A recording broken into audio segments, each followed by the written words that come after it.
LGBTQ Tribal Youth Training and Technical Assistance Center webinar series on trauma-informed care.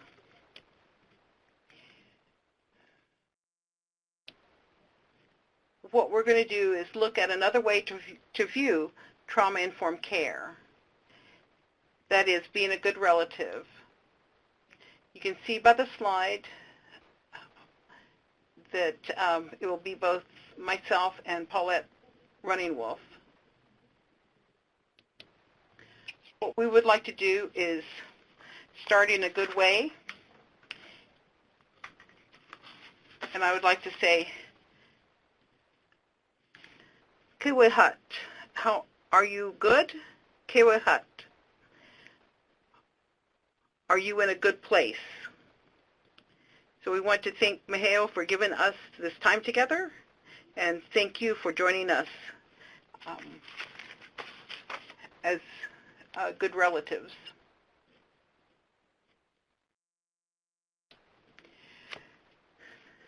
The goals of the webinar, and as you can see, is to look at how historically our Native ancestors dealt with things that were harsh. We're going to define trauma, both experience in modern times, and discuss how our individuals and families and communities respond to trauma. Consider unresolved trauma, from trauma and loss that's experienced, and discuss how formal helping networks, the system of care, can be trauma-informed, and especially reaffirm the belief that each Native community has its own unique sets of old and new strategies that support trauma-informed care and resiliency. So this is a two-part series. We'll be going over the first part today, and we'll follow up with the second part at the end of May.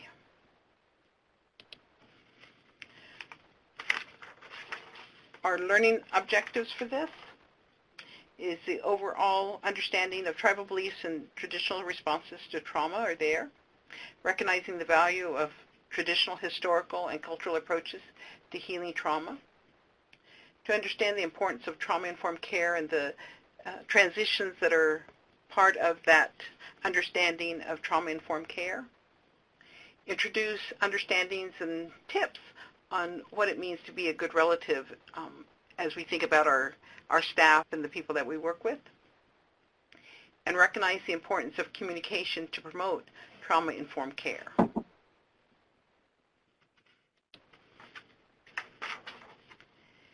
As we consider this understanding of trauma-informed care in Indian country, it really is based on old wisdom. We want to reclaim our old wisdom and traditional healing ways that may have been lost or misplaced. We want to recognize that trauma-informed care is not a new concept or new idea or new behaviors in Indian country. As Indigenous people, we always participate in ceremony to either prepare for a hard or harsh event, or use ceremonies after a difficult time, or offered ceremonies to express gratitude to process those trying times in order to affirm growth, support healing, and build resiliency. And in this method, the use of ceremonies was allowed trauma to be resolved and to lessen those impacts. So as we think about the definition of trauma, we see that trauma refers to the experiences that cause intense physical and psychological stress reactions, how it impacts the person physically, how it impacts the person in terms of how they're thinking and feeling.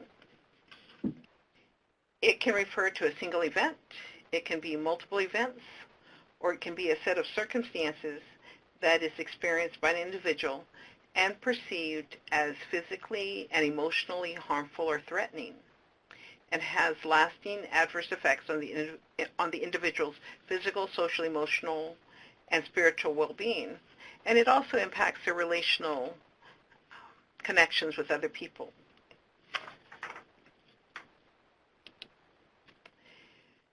So how is trauma experienced in Indian country? I think what we can see is that it's experienced in different ways, and Paulette will share with you the different ways that it's experienced. Good morning and afternoon, everyone. This is Paulette Runningwolf. I welcome you, and I'm glad you were all able to join us today. So in terms of trauma in Indian country, it's a unique individual experience associated with a traumatic event or enduring conditions, which can involve an actual death or other loss, serious injury, or threat to a child's well-being. Often related to the cultural trauma, historical trauma, and intergenerational trauma that is accumulated in American Indian and Alaska Native communities through centuries of exposure to racism, warfare, violence, and catastrophic disease. In terms of the differences in historical and generational trauma, a quote by Maria Yellow Horse Braveheart, it is a collective emotional and psychological injury over the lifespan and across generations, resulting from the history of genocide. So that brings us to the outcome, which is historical grief. Grief resulting from the historical trauma of genocide, grief that has not been expressed and acknowledged and resolved. Like trauma, it can span across generations. And again, that is a quote from Maria Yellow Horse Braveheart.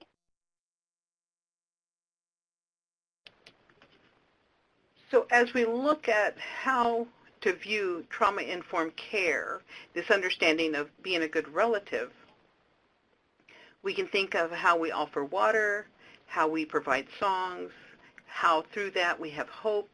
There's a connectedness that goes along with that. It's the words that are spoken. It's the prayers that are offered.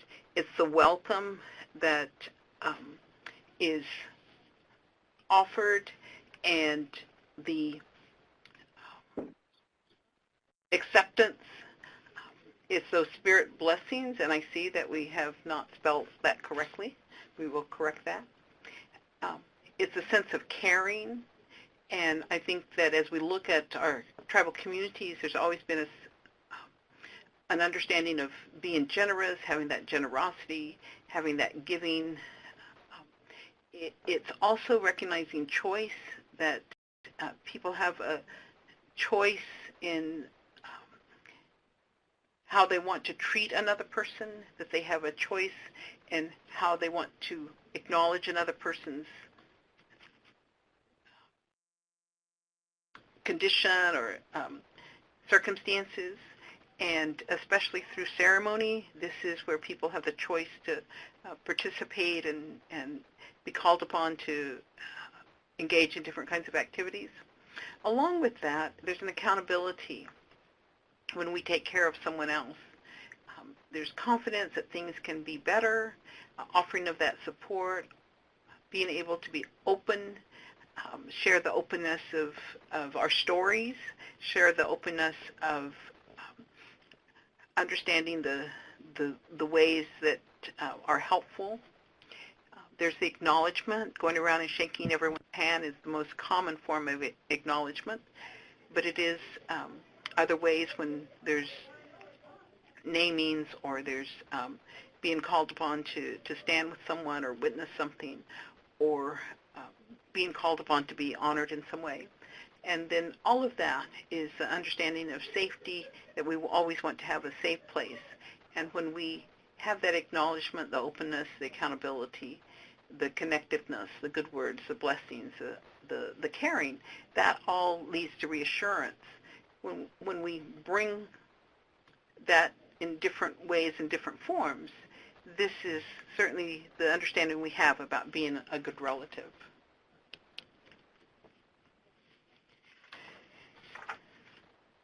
So to explain this a little bit more, it's an old concept. And when we think about making relatives, which is accepting that one would care for another as a relative, being a good relative is therefore self-explanatory, meaning that one is willing and expected to care for or to be active in decreasing another's discomfort, or seeking to eliminate harmful conditions. Understanding of generosity, respect, belonging, connectiveness, honor, and other virtues in Indian country are reflected in being a good relative. I can remember growing up when there would be somebody that would come to our home. The first thing we would do, and I'm sure this is common with many of our tribal communities, when someone came into the home or came to visit, things would stop and everybody would prepare to cook or prepare food, make sure that that person is or that family is comfortable, and to welcome them. So this sense of belonging, connectedness, being able to feed the person. Trauma-informed care is a recent concept that came out because we realized that there was a lot of harm being done. So it's a recent concept to establish principles of emotional and physical support and safety while recognizing the impact of trauma and potential trauma triggers or reminders. This contrasts greatly with the actual experience of many of our tribal members who experience or are witnesses to violence and threats. So we want to recognize that trauma-informed care is a concept, it's an approach, it's a means of providing safety and protection. Implementation of trauma-informed principles are basic as it applies the cultural understanding of being a good relative. So the sense of moving forward with generosity, respect, belonging, connectedness, honor, those other virtues that we recognize in being a good relative. So as we think about the trauma-informed principles, these will be covered in Part 2.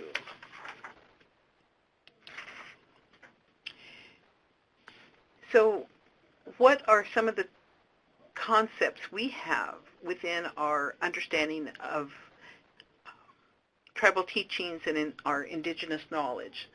What we can say is there's this great mystery, that there are things that we don't know anything about. However, we have been given a lot of indigenous knowledge, and we can apply that. And as you can see by this image on the screen, there's a lot of things that we recognize. So there are ideas, understandings, information, concepts, techniques, common practices that are not unique to Western knowledge. And there are a lot of things, whether it's the smudging, whether it's the being in a canoe paddling and having that rhythm, whether it's a sweat or a blessing of a feather, that these are therapeutic, comforting, reassuring, and healing. So when we think about trauma-informed care, we actually think about practices such as relaxation, thought stoppages, breathing, select ignoring, praise, identity formation, socialization, bonding and attachment, and gradual exposure. Well, if you look at the things that are presented in these images, for example, being in a canoe with paddling, that can be part of relaxation. A sweat can be part of relaxation, and thought stoppage is part of the deep breathing and regulating breathing and heart rate. So what we can see is that a lot of our indigenous knowledge can be very therapeutic, and it's not, it is part of the concept of trauma-informed care.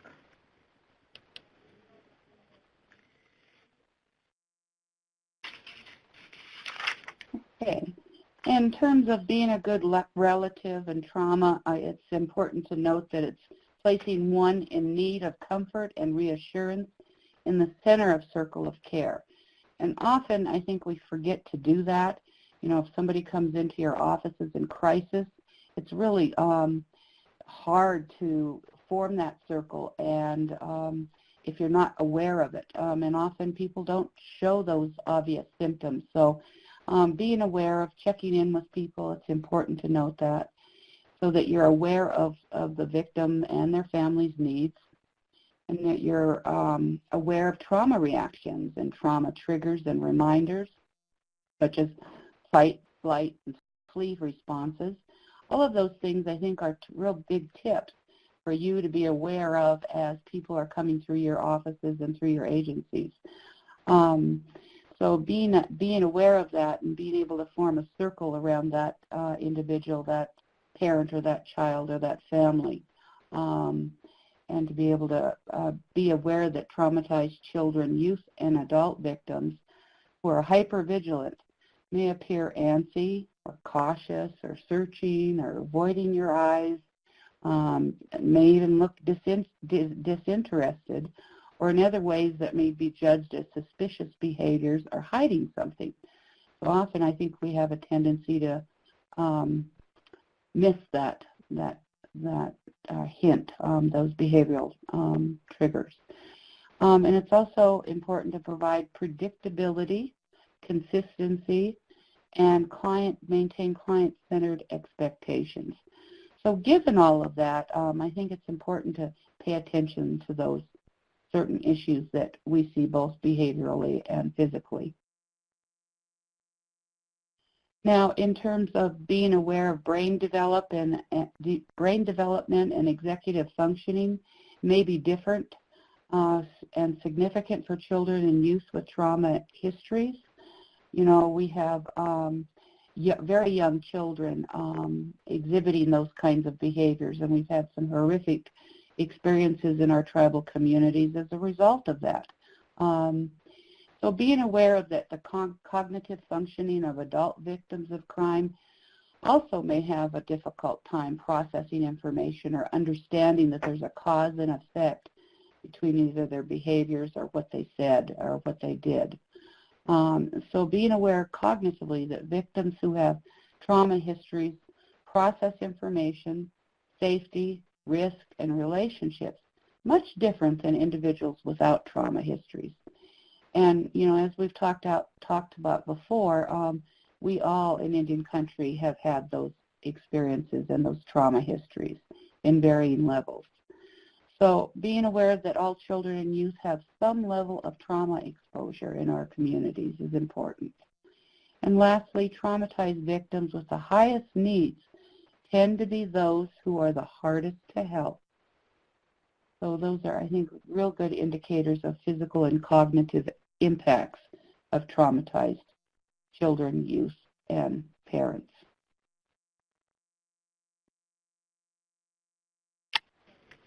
As we think about trauma and being a good relative, we also need to think about how that affects our own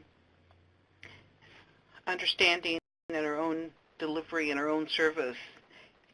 And an important component of trauma-informed care is self-care, being able to take care of yourself because of all the trauma impact and trauma reminders that might be triggers for your own self. Understanding that each individual is a spirit being with a physical body capable of emotional reaction, ability to think and process information, and is connected from self to others by different kinds, intensities, and quality of relationships.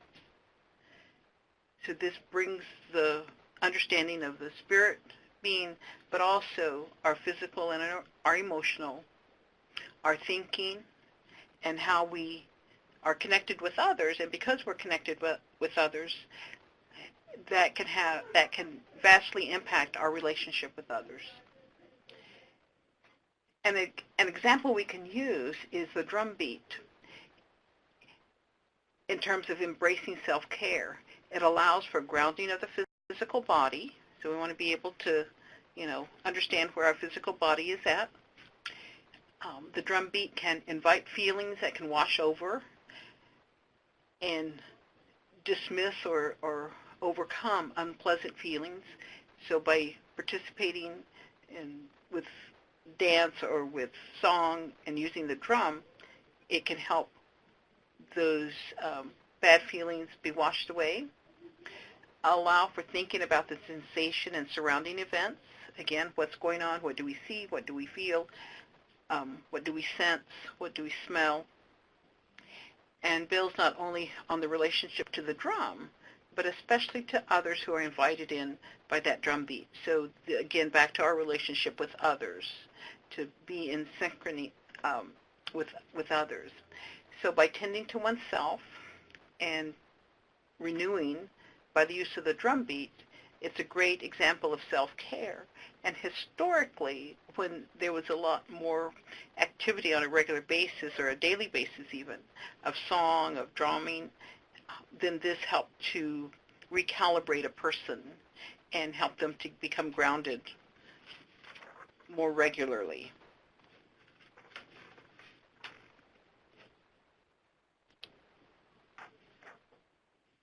So in terms of some staff development tips, it's important to remember to be sincere. Be yourself. Be authentic.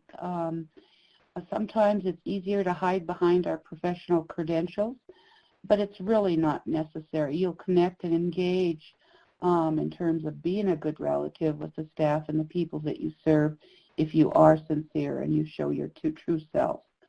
It's important to remember to share information about policies, procedures, protocols, and expectations. Often we're so busy and wrapped up in getting things done and helping our clients move forward that we don't often pay attention to what their specific expectations were.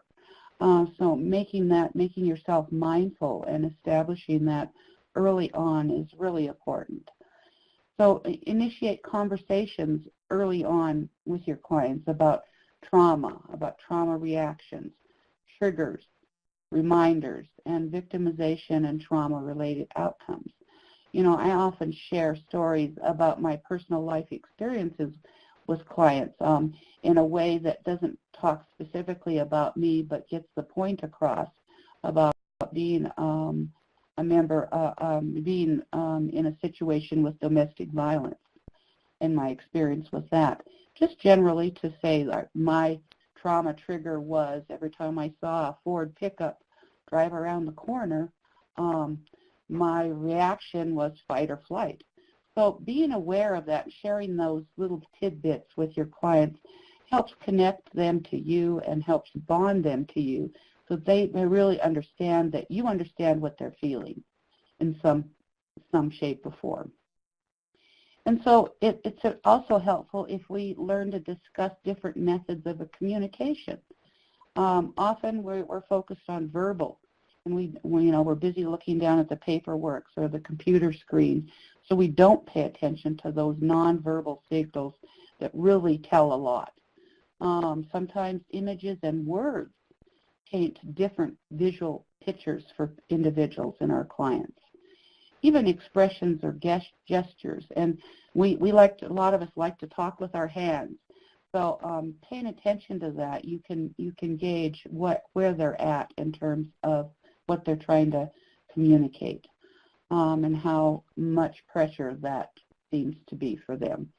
So being or appearing non-responsive or disinterested or disengaged, taking phone calls in the middle of a session, that tells clients something, that you're not important. So being careful with how you might appear, pay attention to that. I think it's really important, and it helps engage you with your clients and maintain that connection.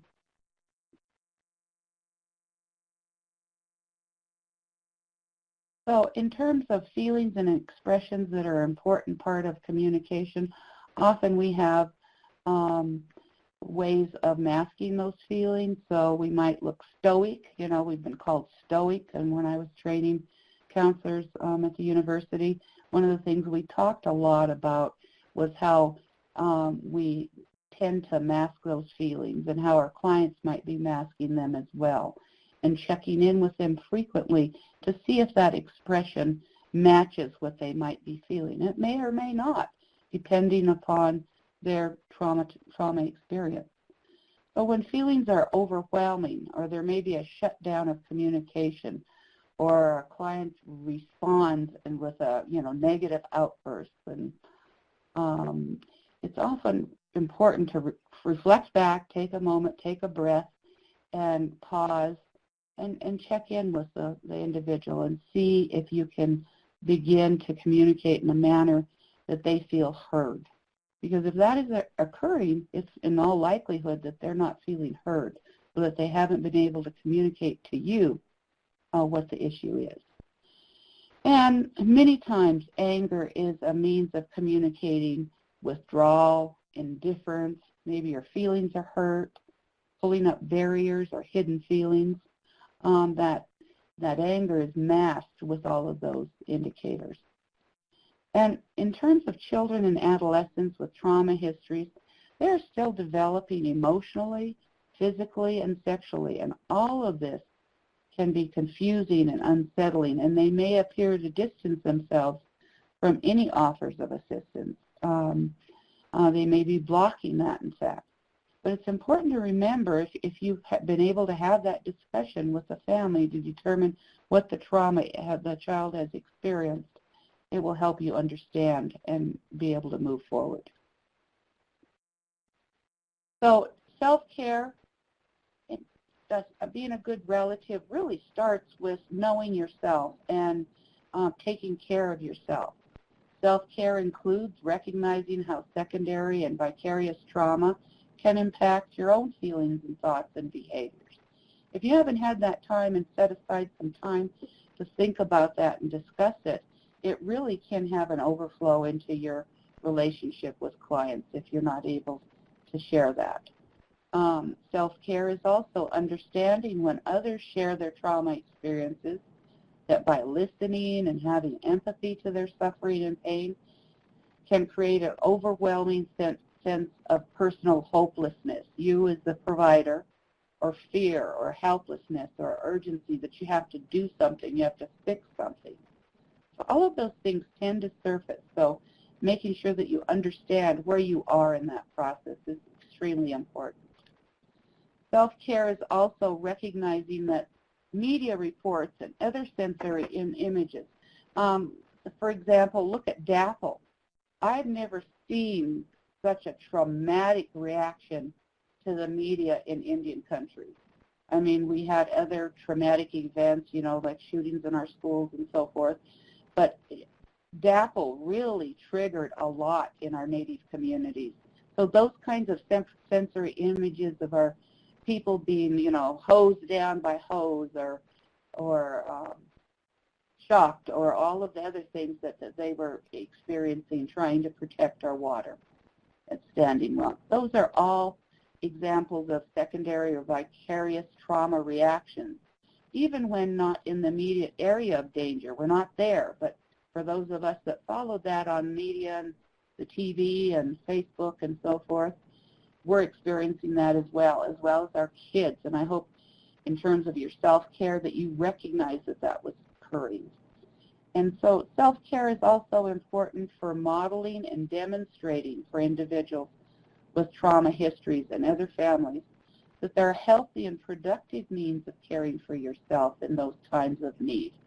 So it's important that you are modeling that to your clients and to your coworkers, and even have regular discussions about that, checking in with each other.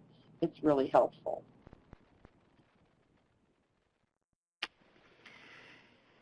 I see that there's a question about an explanation for secondary trauma. So when you think about, when you hear somebody else's encounters with something that has been pretty traumatic and it impacts you, that is a way of thinking about secondary trauma. As we continue on,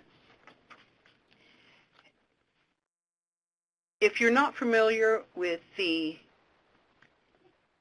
National Child Traumatic Stress Network, please go to their website if you get a chance, and we have listed that on the list of resources that are part of the download. This is this particular slide is about understanding traumatic stress responses in children and their families. So this gives you a brief one-page view of what you can see.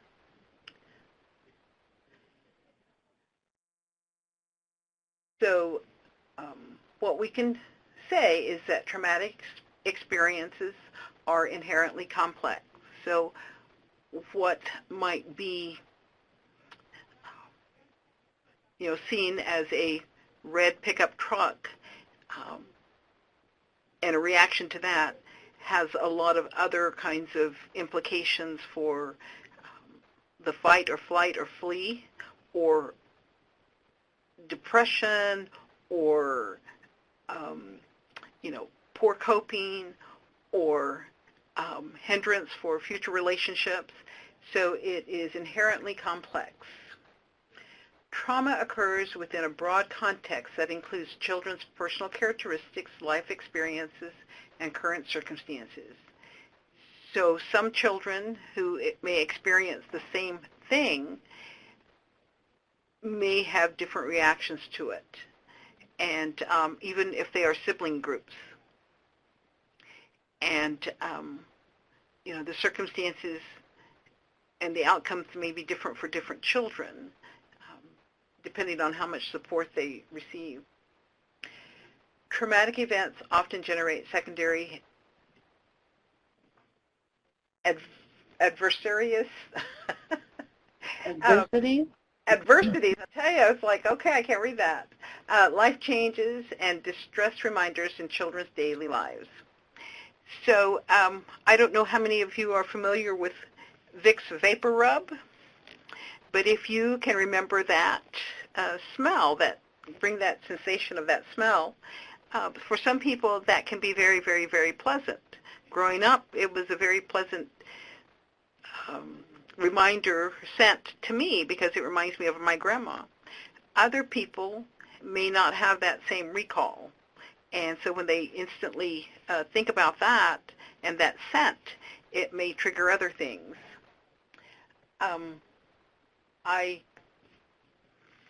My screen disappeared. Okay, it's back. Children can exhibit a wide range of reactions to trauma and loss. So again, when we think about the fight, flee, freeze, then some kids may do all three, and all three reactions may occur within a very short period of time. They might, aggressively approach someone. They might stop real fast and turn around. They might, just feel like they can't do anything. They may, just grip their fist. They may turn around and try to run away, and this all within 10 seconds. And this may happen over and over and over again, or it could be that someone may just freeze, or someone may just take off running. So as we think about the wide range of reactions, we can have kids do a variety of things, including be very, very, very angry and take it out on siblings, take it out on parents or other family members or other people that are close by. Danger and safety are the core concerns in the lives of traumatized children. And so what they're always asking is, am I safe? And so we see kids that are hyper-vigilant. They're always watching. They can be very startled by different sounds. And so they're always wondering, am I safe? Am I safe? Am I safe? What are the threats in my surroundings? And some kids may not want to leave their room. Some kids may not want to be with people that they don't trust, even though that person may actually be safe. So those are the two primary concerns. And so when kids are reacting in ways, they may not necessarily verbalize that they're seeking safety. They might not necessarily verbalize that they're fearful. But those are the two things that they are trying to balance. And traumatic experiences affect the family and the broader caregiver system. And this can be done in the ways that it has happened in Indian country, with losses, with car wrecks, with homicides, with accidental drownings or someone freezing to death, or when we think about, 2 or 3 or 4 people in a car getting killed because they went over a bridge or missed a curve or done something else. So it impacts and has a lot of layers there as we think about how our tribal communities are impacted by trauma. And what we also recognize is that protective and promotive factors can reduce the adverse impact of trauma. So when there is a strong network, when there are people that come to the aid, when that the family can gather together, when there are those resources, then the amount of adversity or the traumatic event traumatic events can be softened because the support network allows for that resiliency. So as we think about trauma and post-trauma adversities, it can strongly influence development. So earlier we heard about brain development, emotional development, even physical development when we have children who are physically harmed, or when we have neglect and children are not taken care of in a way that they should be taken care of, or fed, or given an opportunity for education. Developmental neurobiology underlies the children's reaction to traumatic experiences. So again, brain development, form and function are affected with different kinds of traumatic events. And what we see is that, when it's chronic, it has an impact. When it's acute, it has an impact. And again, the supportive network can really make a big difference. Culture is closely interwoven with traumatic experiences, response, and recovery.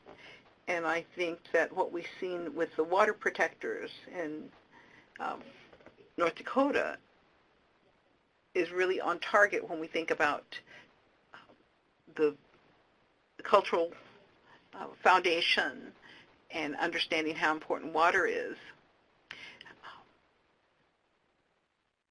So when we think about this being a good relative, this is not a new understanding we have about how we need to take care of one another and how we take care of those blessings and gifts that have been given to us, even if it is something as simple as water, which we all try to understand.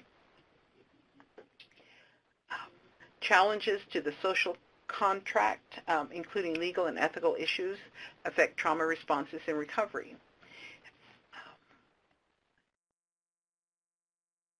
So the most common thing would be getting involved in the legal system, and especially with having to be interviewed, having to go to court, and once the legal system takes over, sometimes the traumatic event is lost, or the impact of the traumatic event is lost as this progresses through the court system. And as we think about the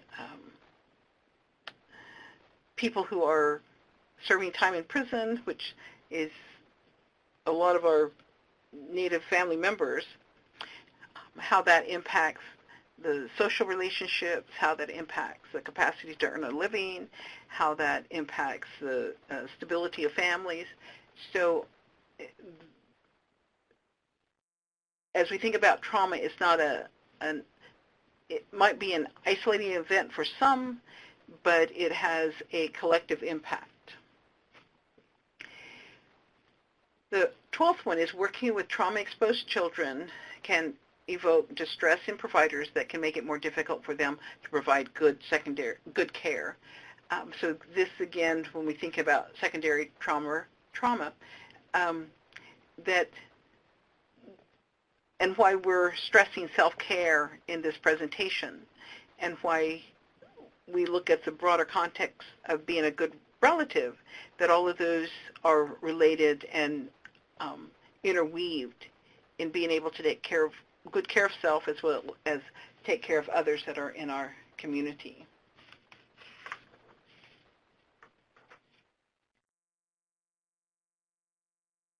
One of the questions that we encounter many times is, what if we're not familiar or aware of traditional tribal healing practices?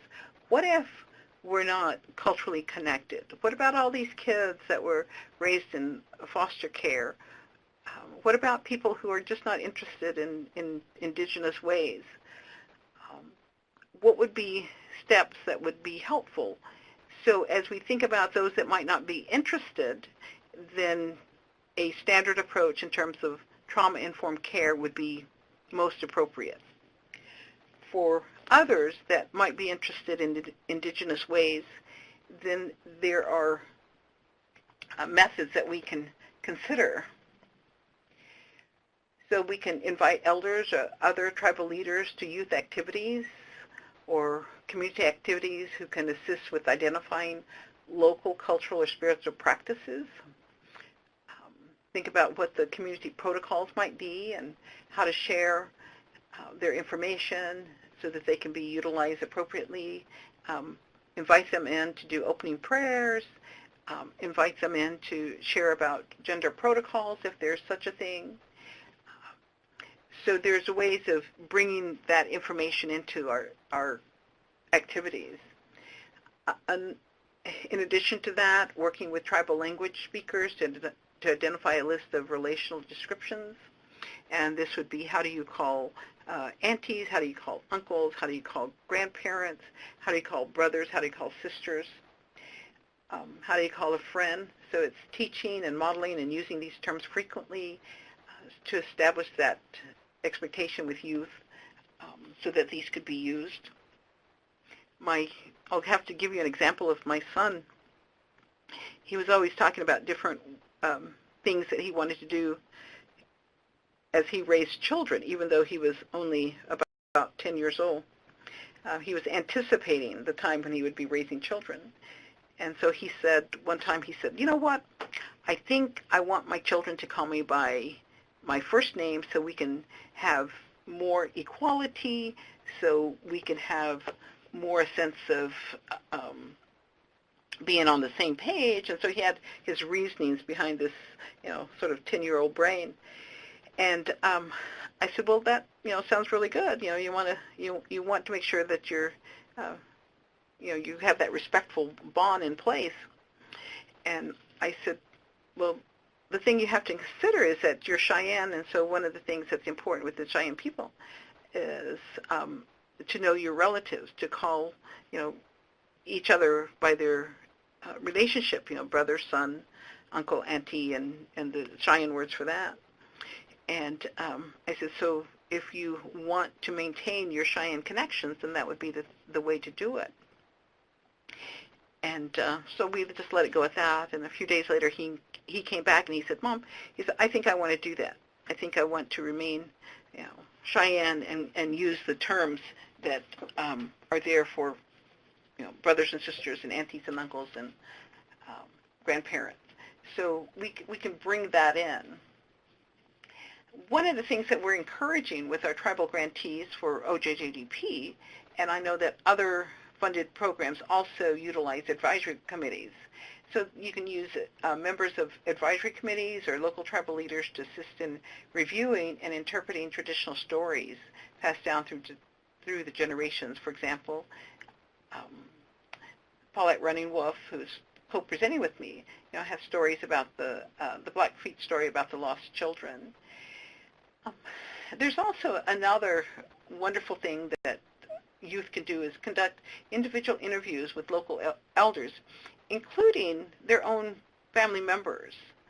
So take their knowledge, mine their knowledge, get that information and share it with through stories or in various ways.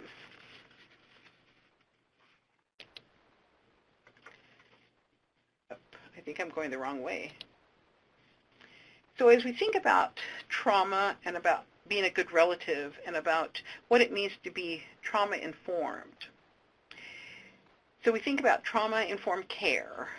Trauma is the event, the experience, what happened, so what occurred? What was this event that occurred? Informed is this knowledge, this understanding, and especially because of knowledge and understanding, the promotion of safety. And care is the behaviors that are engaged in, the policies that are there, the procedures, the practices, the connectiveness, that surrounding environment, the thing that is, being presented to the person so that they can recognize that they are being cared for. So we have trauma-informed care, but implicit in that is the understanding of transition, that there is a transition that is going on. That transition is from what was before to what is now. Defining the experience, defining that trauma rather than having the experience or the trauma define the person. So it's defining how am I going to think about this event that occurred rather than it define me as a person. It's an understanding in terms of this transition that there will be memories, reminders, triggers that will surface, but they don't have to devastate.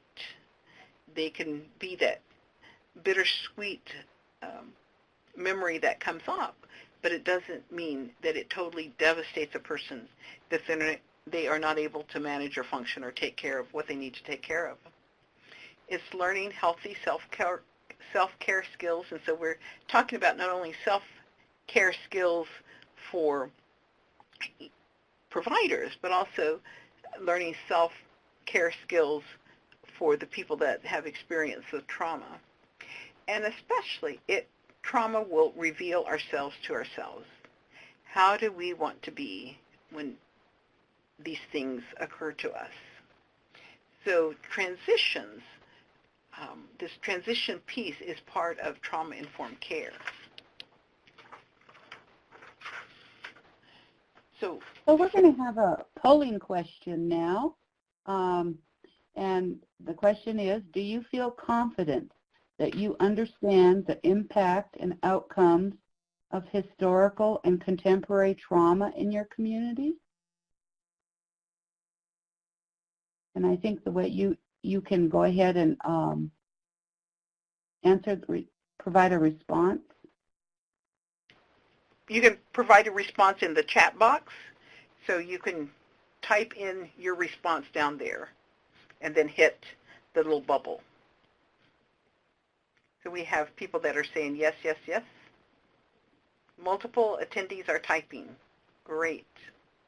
Wonderful. Great. Oh, this is wonderful. And what we see is that some people are saying yes, yes, yes. There's a few no's, yes and no's. There's some that says that's type to some extent. Some are new. Some are familiar. Fairly confident. Working at it. What we will do is we will have a summary of the responses so that you will get an idea of what people understand in terms of numbers. That's a good note. Somebody noted it looks different for every survivor, and that, of course, is true. Everybody will experience trauma different based on their own histories and experiences.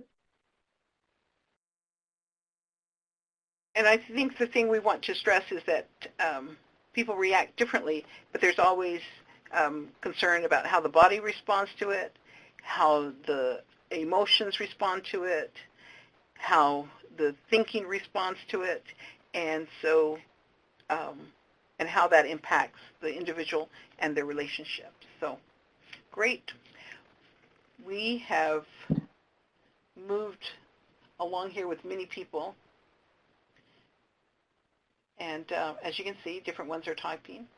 So we will go on to the next slide. And so as we think about trauma and being a good relative and understanding transition periods, in our indigenous teachings, in our indigenous ways, in our native practices, in our cultural-based understandings, what we can say is that transitions have always been part of everything that we did. When we think about ceremony, that's what ceremony was about transitions. So as we consider different kinds of indigenous practices, brushing off an individual, this acknowledged that there was something healing that the person needed, and that there was a time for attending to that person in a good way. So if you're familiar with being brushed off, that this was acknowledgement of what had happened in the past, what was needed now, and to move the person forward. Naming. Giving a person a new name is the most common or typical way because a change in status occurred or a change in what was before to what is now new. So naming. Naming is a important and common practice of acknowledging a transition. Starting out with a song, typically one singer or drummer will start the song with a drum beat, and then others follow that head drummer's lead. So the simple act of the drumming and singing is a transition, and then a lot of times, whether it's a memorial song, whether it's an honor song, whether it's a flag song, that all of those songs or all that period of time that's occurring, that is considered a transition. And or you can talk about being silent, not responding immediately. And I think we might need to move through this fairly fast now. Paulette? Okay. It's important to recognize that we have those kinds of ceremonies and resources locally within each of our tribal communities. And one of the resources that we wanted to really point out was the importance of storytelling. Many of our traditional ceremonies incorporate storytelling to assist with passing knowledge and history down through the generations. When we have our bundle ceremonies here at the Blackfeet Nation, we have openings and closings of them at seasonal times. And one of the processes that always starts the ceremony is that there are 4 adult males that are chosen to share their victory stories with the people, which includes with the statement that when after they tell their stories, they often say, I give all my good luck to all of the people that they may have good luck and victories in their lives. And things that are shared may be a war experience, being a veteran, or having a winning shot at a basketball game, counting coup locally, politically, all of those kinds of examples. Maybe graduation, maybe that they were able to graduate from a higher institution of higher education.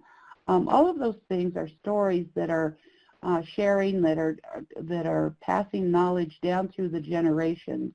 And again, the reasoning for that is to share that good luck, to share those victories so that others may have it.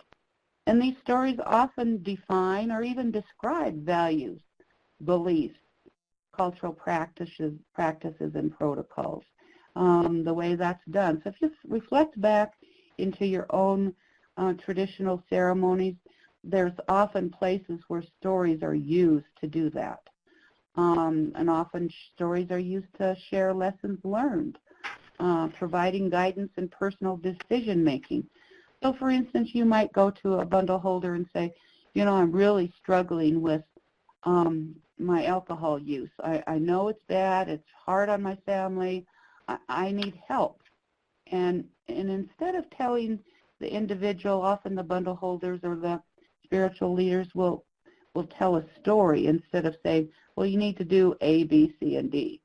Instead, they'll tell maybe their own personal story or a story they heard elsewhere that would provide you guidance in that situation.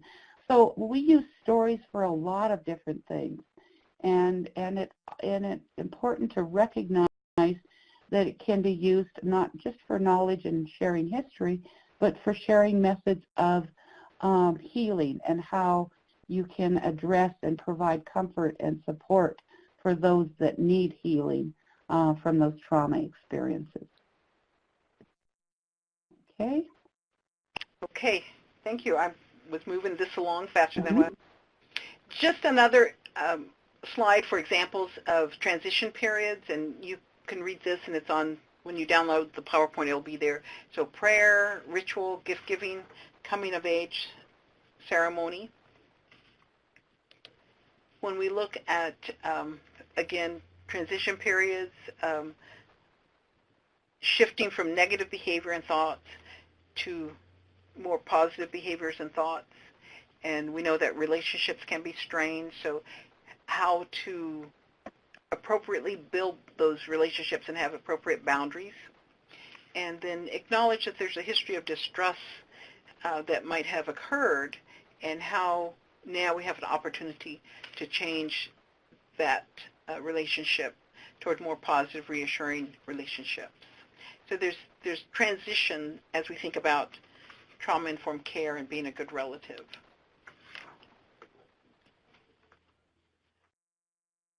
We can also have other discussions about behaviors that are illegal, harmful, or oppressive, opening up those conversations, a shift toward more strength-based and less judgmental, and a shift toward recognizing the impact of trauma and victimization. So this is helpful in terms of self-assessment and self-regulation.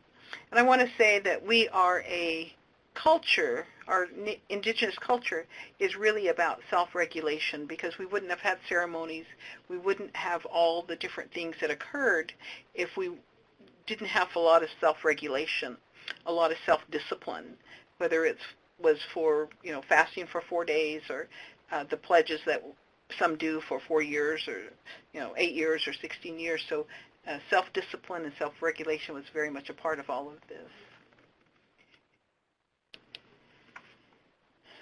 So as we think of, sorry, go ahead. So being a good relative, and this poster is downloadable, and I think it really tells the story. It sets the site, it establishes expectations. Know that you are sacred. Know that you are honored. Know that you are prayed for. Know that others gave offerings in your behalf. Know that you are not alone. Know that you are known before you came to this place. And know that you have choices. Know that you have a name. Know that many know your name. And know that when you reach, you are also reaching toward others. And these posters were actually developed by the Indian Country Child Trauma Center, and they'd be great resources to have in your waiting room. So these are a list of local resources on trauma-informed care, and there are links that you can follow.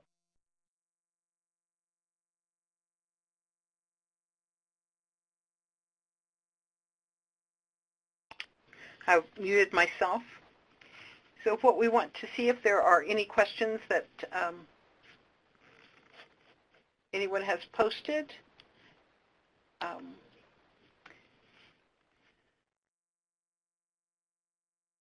Oops. I did something again. I think you did. I don't know how I did that. Sorry. If you have That's any all right. questions, please type them in now, and we will get to them as soon as we can. I see that there's a question that says, what is a bundle holder? Paulette, do you Sure. Many of the Plains tribes have bundles that are sacred, that have a lot of historical relevance and are actually being repatriated. They were removed from a lot of communities, but a lot of communities still have them and hid those bundles. And actually, they're a part of a ceremony in terms of helping. They're all about helping the people. Just to give you in a nutshell. And then another question is, what strategies, practices are used to address LGBTQ, two-spirited, transgender individuals? And I think what is that a lot of the information about trauma-informed care came because of more vulnerable populations like the two-spirited ones. So this is right in line in terms of choice and safety and empowerment and peer support, and recognizing that there are gender issues. So this is certainly aligned with what would be needed for anyone who is of a vulnerable population. What I'd like to do is, we're right at 2:01, so what I'd like to do is close in a good way if there are no other questions. I can't figure out if there's any. I can't see any. And I'd like to remind everybody before they go, I see people leaving, please, down in the lower left-hand corner, there's a survey link. Go ahead and click on it, and that'll take you to a survey. Please fill those out. We do look at those. And also the presentations are available, the presentations downloadable as well as handouts.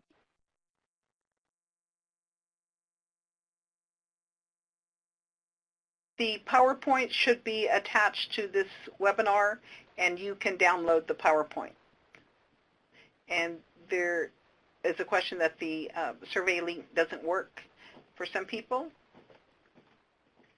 And a question about different ways of getting more community involvement.